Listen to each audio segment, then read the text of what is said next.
We've got two exciting new toys from Rabbasca already, the bunny hop drive and the warp space crystal construction system. And with that, our time on this planet is coming to an end, for now.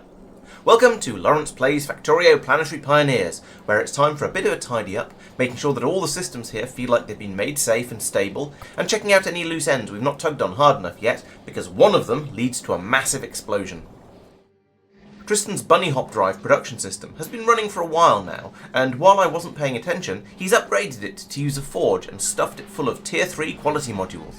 This combination gives a quality bonus chance of 34%, which is quite impressive, and if I understand quality properly, means that roughly a third of the bunny hop drives it produces will be quality 2, and a 30th will be quality 3.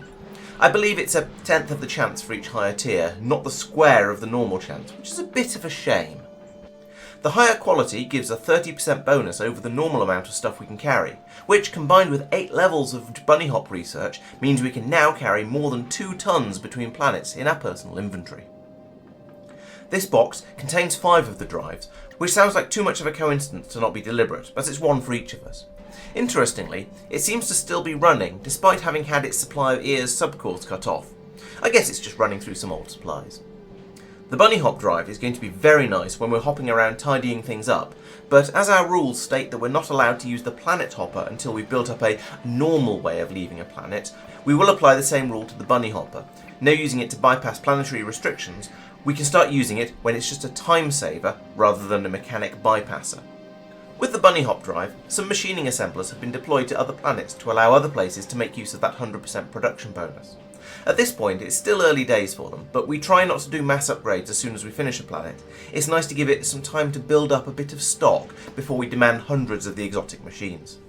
Despite this, there's 10 sitting in a box on Fulgora, just in case, 28 have gone to Norvis for when we need them, and finally, some have been ghosted in on Corundum to make the catalytic chemical plants, but those haven't been placed yet. You'll notice here that there's 4 machines doing the catalytic plants, but only 1 doing the normal chem plant. This is down to the crafting time. The normal plants are produced at 0.4 per second, and that's including the buy one get one free deal. They're then used up at 0.05 per second, and this does mean we could use 8 of the second machines for perfect balance, but I don't think we need that many catalytic chemical plants. We have deliberately expanded beyond having 1 of each machine, because we seem to get through quite a lot, and machining assemblers are quite slow, presumably to make up for how productive they are. Forgetting to take these over is a bit of a shame, because doing that remotely is going to be rather tricky. We can't take supplies off Rabbasca by rocket, so just loading some into the Lime and having it drop them off is out. We could ship up some of the ones from Norvis or Fulgora to send over, but that seems a little mean and a little inefficient. Alternatively, we could borrow one of the construction crystals from Norvis and send that over in a spaceship, and then build the machining assemblers out of hammer space. I believe that would work, but it does sound very convoluted. Finally, back on Rabbasca, Tristan has also put in a row of crystals down the middle of the bus. The hope was to cover the entire bus factory area. However, as previously discussed, obtaining enough of the crystals is a faff, especially as I'd nicked a couple for some more explosive purposes, but I'll get back to that. I asked Mike to sanitise the red belt production for producing the science, and by sanitise I mean make more sane, not clean up, although there was an element of that as well. You may remember that we needed 0.75 belts per second for the science production, although that's now dropped to 0.5 per second, and Mike had overbuilt using about 1 million assembler 3s to produce 10 per second. In his defence, using the assembler 3s was the right move at the time. They use a lot less power per build than foundries. However, in his prosecution, overbuilding by 13 times was not part of the brief. So he's now rebuilt the system using EARS-powered foundries, bringing the power consumption down to practically 0, the inserters do use a smidge of power, and bringing the overall production rate down to 12 per second, or 16 times what we actually needed before and 24 times what we need now. I swear, this guy doesn't understand orders of magnitude.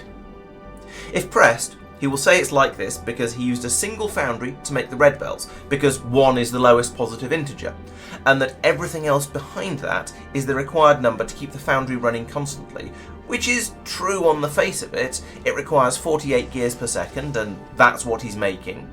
However, you might note that the foundry is not running constantly because there isn't enough consumption to use that many belts. And we've done pretty much all of the Rabbascan research that we can, apart from the infinites. Ah well. At least it doesn't actually matter at this point. And I say it doesn't matter, because if we look back up at the top end of the bus, the ear's subcores are starting to back up quite healthily along the belt. We're still going to be producing them at full speed because they're very, very slow to make, but there's enough on the belt there for us to make a lot of machines, so I'm not worried about a few extra foundries. Speaking of incoming resources, Tristan has put in a disposal system for any excess spoiled haranite in the energised concrete area. First, the stone will be dumped out onto the return belt to be used for sand for concrete, but if it starts to overflow, it can be recycled down here. I think we must have fixed the different mistakes in two different places here, because we are now recycling the stone twice in slightly different places, and so in theory, the recyclers down there should never run. But never mind. Mark has tweaked the Spidertron routes to sort out the bunching up like buses problem I talked about a couple of episodes ago. They're now doing 5 different routes, with each spider visiting a subset of the vaults before returning to base and restarting their routes, which means they can't bunch up, since there's only one spider on each route, but that does mean that there's a slightly longer delay between visits. Given that a vault should last half an hour between hacks, I don't think that's going to be a problem though. Tristan has tidied up the vault output to ensure that each side of a belt will only ever have one type of resource on it. We don't want to run out of haranite just because we've got a surplus of water. Mark has gone on a campaign of downgrading green inserters to blue to save power. This mirrors downgrading green belts to blue, but for a different reason. An idle green inserter uses 1 kilowatt, twice as much as a blue inserter, but doesn't give any benefits apart from higher throughput. This doesn't seem like a lot of power, but when we have 2,000 inserters across the planet in total, he saved more than half a megawatt. Okay, it still doesn't seem like all that much power, but do remember that's around 2% of the entire power budget on this planet. Power consumption is down to a bit over 50% of the max now, and that's because of lots of little fixes like this, just like removing the weight of a packet of crisps from an MX-5's rearview mirror. Almost half the remaining power consumption is still the assembly machines, most of which are skimming the energetic residue. We only got about halfway through fixing that, but never mind, the planet is now stable. We discovered a research called Vault Maintenance Inspection. This gave us a pair of technologies, one of which would allow us to upgrade the quality of items produced by the vaults, which honestly sounds very powerful all on its own, but the other was much more exciting. This gives us a device which we can use to initiate a vault's self-destruct sequence. Well, how could we resist, especially with all the warnings? This device requires the warp cores from a couple more crystals, but we've got a few of those now, so I was prepared to make the sacrifice. It also requires a whole bunch of security keys, but again, we're making those en masse, so I just hoovered some of them up. Next up, I picked an unused vault at a safe distance from the factory and hacked it as normal. It turns out that the core extraction is made directly in the vault, and so the 1-minute build time is essentially lighting the fuse.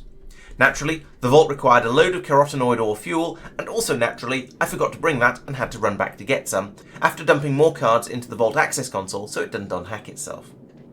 After a minute, the core was breached, some familiar faces from other planets appeared, and every other vault on the planet simultaneously unhacked itself. I don't know whether I was supposed to run in and attack the foreigners, but a little later there was a mighty explosion, and the problem solved itself. I'm glad I stayed at arm's length. The automated systems quickly recaptured the rest of the vaults, but now they are weirdly in sync. Every half hour, every single vault will unhack itself at the same time. I don't think this is a problem, the recapture systems are all completely separate, but it's still quite weird. As for the explosion, this left a large circular scar on the landscape and some suspicious pink lava pools. I believe this has cracked the crust of the planet. The goop we're seeing here is definitely not the energetic residue we've seen in pools elsewhere. Naturally, we slapped down a pump and a tank to gather some of it for a tasting, but it doesn't seem to have any uses at our current tech level. We have a recipe for putting it in a special and very expensive barrel, and we're told it can be fired from a flamethrower, but that's about it. Neither of these uses seems especially practical at this point, so I think we'll just keep it as a curiosity. Speaking of curiosities, each time I recycle a crystal, I get a plate of haranite, production of which is still beyond our ken, but we can still use it in a couple of places.